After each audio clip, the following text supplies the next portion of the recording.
ZNS Total Sports is brought to you by 4th Terrace Diagnostic Center. Welcome to sports, everybody. Kerry Cartwright opening qualifying today at the 80K Boyd Tinsley Clay Court Tennis Classic in Virginia. After being lucky enough to get in the draw, Kerry made quick work of Rona Urowski, who was ranked in the 300s last year. Set scores were 6-3 and 6-1. Kerry broke 4 times while not dropping her serve. After watching the C.L. Walker Knights take home third place in the girls' division, the St. Andrews Hurricanes and Tabernacle Baptist Falcons on the pitch for the boys' third place game of the National High School Soccer Championships yesterday at the Roscoe Davies pitch. This one all about the Hurricanes. St. Andrews keeps a clean sheet, winning 3-0. The girls' championship up next. Lukai International would get on the board in the first half, but the Queen's College Comets answered in the second half, forcing penalty kicks. The teams went back and forth, a few makes here, a miss there, but when the smoke had cleared, it would be Lukai International taking the trophy back to Grand Bahama, winning the shootout 5-4. The boys' championship, a close one as well between Lyford Key and Anatole Rogers. Only one goal scored by Lyford Key as they take home the title. The Haven family, along with Education Minister the Honourable Jeffrey Lloyd, on hand for the closing as they handed out all the hardware.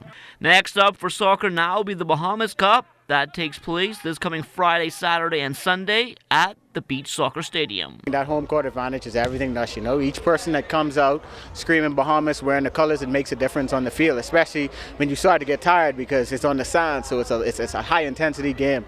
A lot of bicycle kicks, all that kind of stuff. So each fan out here makes a difference. So make sure to come out and support us. Any sport is 90% mental and 10% actual skill. So once we come and focus, when we see our warm, loving fans there behind us and supporting us, we'll definitely be ready to win all 3 games. Now following the Bahamas Cup, a lot more soccer on the horizon as well. They're starting something called the League of Nations, so the men's national team will be in operation in September.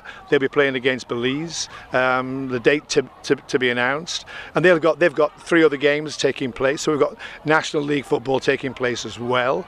So lots to happen. We've got teams coming in from Florida Elite, and they're going to help our national programs. We've got our under-15 girls training at the moment. They're going to be going away to the States for the CONCACAF 15s Championship, and we've got the U17 boys who are doing the World Cup prelims as well. Moving away from soccer now, the Province Softball Association opens up its 2018 season in less than a week's time. In the ladies division, the defending champion Wildcats know they have a target on their back. Once you're Wildcats, they're coming after you. Win or lose, they're coming after you. Because once they beat the Wildcats, they know they beat a great team.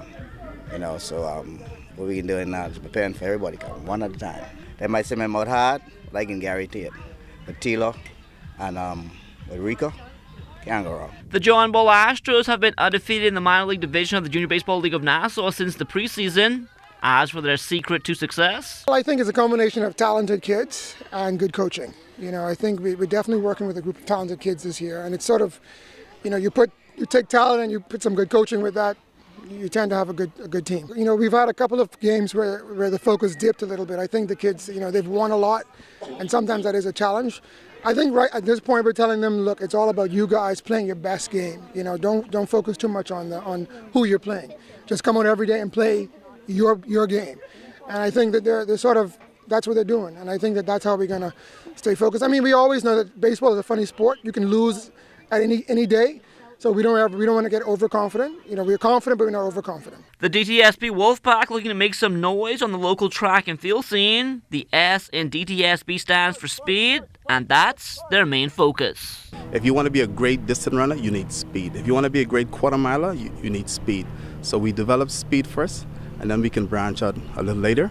At the age of 14, when the body starts craving for endurance, we tend to allow our kids to go a little longer. We don't do all this running around like most people do. That's not a part of the philosophy. We're making positive strides in the right direction, and hopefully next year we're going to be certainly we're looking forward to getting involved in the hurdles and the jumps, because our kids will be just a little older, and we want them to be a bit more marketable when it's time for college. And that'll do it for sports. Stay tuned and check on weather still to come.